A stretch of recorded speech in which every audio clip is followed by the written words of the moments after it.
Hello everyone, my name is Dezzy, and let me ask you a question. Do you want to start a cult?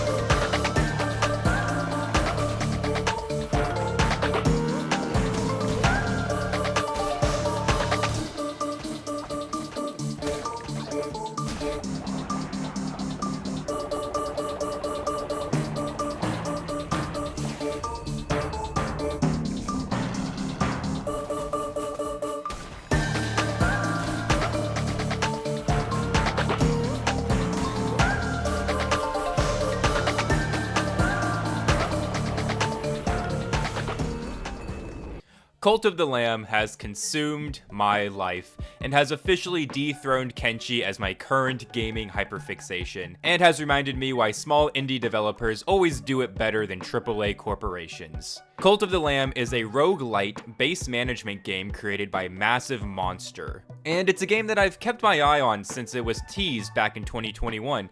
But apparently I have horrible attention span because I did not realize that the game was released in 2022. I do not remember this happening. I thought this game had a few more years in the oven. It was actually thanks to my lovely partner that I was told that Cult of the Lamb is already out, and that I should play it because it was awesome.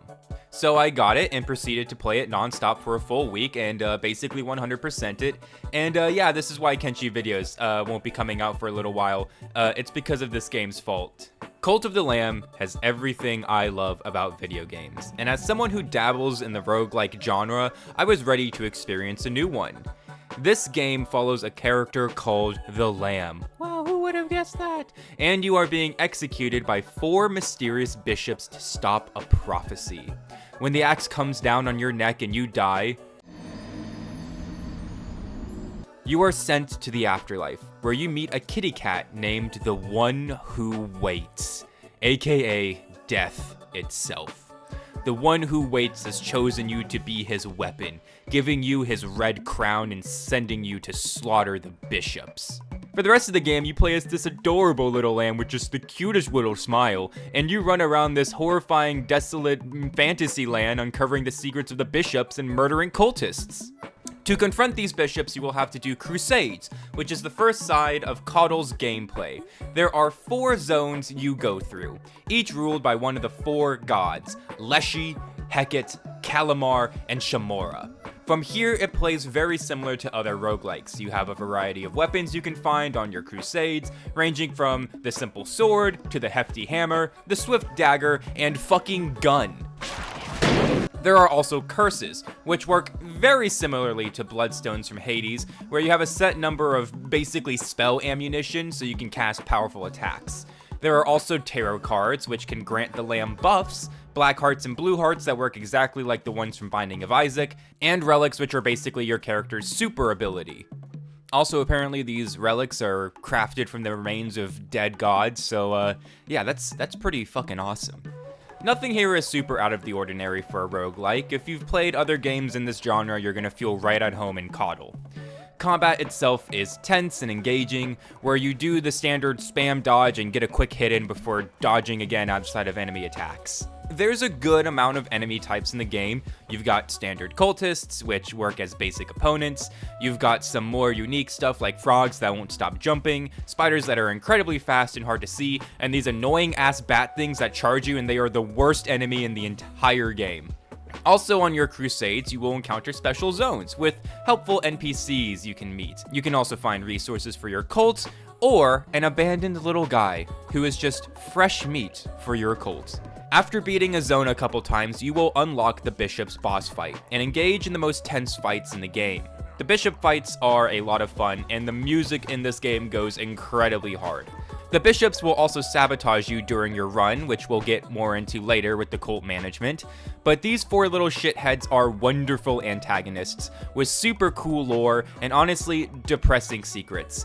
Also, if any of you are wondering, Leshy is my favorite. I fucking love this little prankster. I love Leshy. Now let's flip the coin from the standard battle stuff and go into arguably the most interesting part of Cult of the Lamb, your cult. As you play through your crusades, you'll find many little friends that are in need of a new home. Your home. Sending these animals back home, you can convert them into your cultists, and now they serve you. From there, you and your newly gathered sacrificial friends, can start building up your new house, making a church to do acts that defy God, beds to make sure that everyone has somewhere to sleep at night, and outhouses. Trust me, you're gonna want to make outhouses. Just make them. It'll save you a lot of bother. Your cultists will automatically do any job that needs to be done around the base. If there's trees and rocks that need to be gathered, they will gather them. If there are buildings that need to be built, they will build them. And if there's nothing else to do, they will pray to you. Because you, little lamb, are these people's god, and their devotion will bolster your undeniable demonic powers. No, I'm not kidding. The cultists praying to you will actually increase your devotion, which allows you to unlock new buildings for your cult. Outside of managing the town, there's also tons of stuff that goes on inside the church. Lots of stuff that goes on inside the church. Here, in the church, you can perform sermons, which will strengthen the lamb's actual combat prowess, unlocking new spells, weapons, and relics. You can also use tablets to unlock doctrines, which are special rituals that can grant bonuses to your cult. The rituals you unlock via doctrines cost some amount of resources to perform them, most commonly the bones of your enemies. These demonic acts can range from a nice feast, or a pretty bonfire, everyone going nude and just being free and wild, or sacrificing a follower to the dark void of nothingness where they will be ripped apart into flesh and bone. All rituals will have bonuses that you absolutely want, and you should be doing rituals pretty much whenever you can. Just be careful because you don't want to make your members too upset or they will lose faith. Oh yeah, faith. Yeah, it turns out you actually have to take care of these little shits, and they are not good at tending to themselves. You have to feed your followers, constantly needing to find food and plant farms so your cultists have a constant stream of food because these guys eat a ton. They also poop a ton. And again, they don't clean up after themselves. So you have to clean up every single mess they make to make sure your followers don't get sick. Although poop is pretty great and it acts as fertilizer for crops, but it's still gross, and why do I have to be the one that cleans it up? Neglecting your followers will cause them to starve and get sick, and if not tended to, they will eventually die. And death can cause even more problems because if you don't have graves to bury the corpses in, they also start to cause disease, and then it's just a swift snowball to your entire cult catching a plague. Followers will also start dissenting if you neglect them, calling you a false idol and rallying other cultists to denounce you. This is also tedious because you will have to spend multiple days re-educating the renegade cultists until they like you again. Or you can just do what the Emperor did to Horus and just send him to the Shadow Realm because he doesn't like you anymore. A lot can go wrong if you don't pay attention to your cult, but I'm making all this sound much worse than it is. It's usually very easy to tend to your cult as long as you spend a couple minutes in between runs caring for them. Really, the only way you could fuck up so hard that your entire cult dies is if you were literally never back home. And why wouldn't you want to be home as much as possible? You can do tons of things with your cultists. You can dance with them, you can pray with them, you can hear their devious, sick confessions, and you can make them have babies. That's right, everyone. Cult of the Lamb sex update is real. Cult management is fun downtime that I enjoy. It's cute seeing your cultists live their lives and preach the good word about your unimaginable power. This is pretty much the game. You kill heretics and fight the bishops, raise your followers, and eventually kill gods. All very standard stuff for this cutesy game. Oh yeah, the art style. If you have watched me for a while, you know that I love two things. I love music and I love art style. And brothers and sisters, this game has that in waves. This game is so cute. It's adorable. Everything is so goddamn cute. The lamb is he's just a little guy. Which is hilarious because this game is so fucking dark that the art style is giving Happy Tree Friends energy.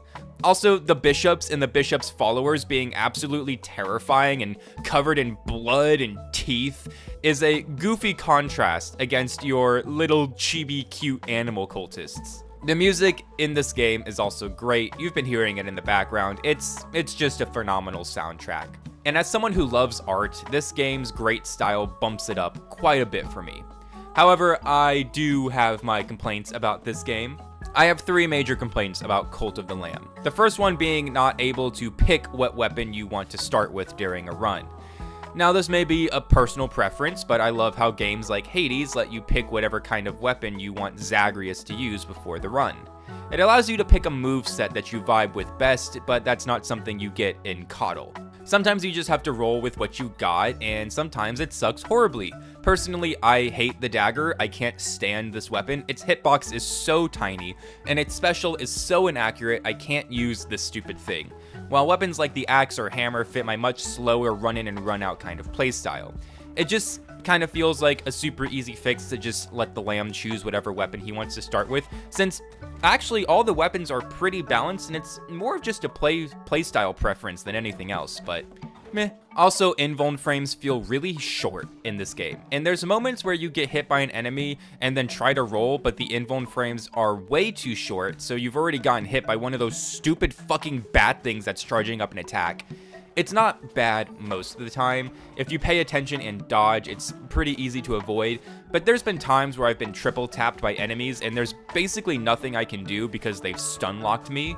Finally, cult management can become a little tedious later on. Thankfully, you can make the cult pretty self-sufficient with unlocks from devotion, but I think my biggest problem is there's an animation for almost everything. I think it's neat that the devs took the time to give the lamb so many animations when he interacts with his followers, but after seeing the same devotion animation play for the 100th time, I was pretty sick of it. Making them go faster or giving us the option to disable them would be a nice way to speed up the end game grind. Also, not really a complaint, but more of an observation I made, Divine Guardian is broken. Divine Guardian is a curse or spell that you can unlock that grants the lamb 2 seconds of invulnerability as well as doing an AoE splash damage attack.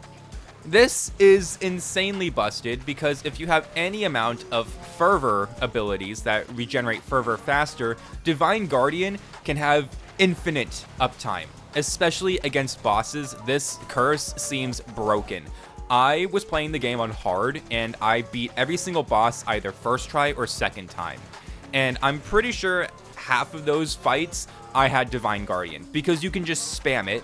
And then every single time you hit a boss, they generate fervor, which recharges your spell slots, which means you can just have Divine Guardian up forever, which means the boss can never hurt you and you can hurt them. It's just, it seems broken. I don't know if this was intended, but I literally beat Calamar because I stood next to him with a dagger and Divine Guardian and just kept hitting him. And yeah, and I just won. So yeah, Divine Guardian seems fucking broken. But those are all my complaints. Overall, Cult of the Lamb is awesome. A super awesome world with a super great cutesy art style. Also, the community fan art for this game is great. Again, I don't really want to go into it because spoilers, but all of the art for the bishops and the one who waits are really cute. And yes, I do ship Narinder with the lamb. Yes, I've said it here. I do ship the cat with the lamb. That is all. I didn't talk about everything this game has, but that's alright because it gives you more reason to go out there and get it. Cult of the Lamb joins the roster of smaller devs just doing it better than AAA. And if you want to be a cute lamb that starts a cult, get this game. That's all for now. Thank you guys for the support. Thank you guys for everything. Thank you guys. Y'all are awesome. New video, probably Darkest Dungeon. I also want to play some Team Fortress 2, so that may be coming out too. But other than that, that is all for this episode. I will see you all next time.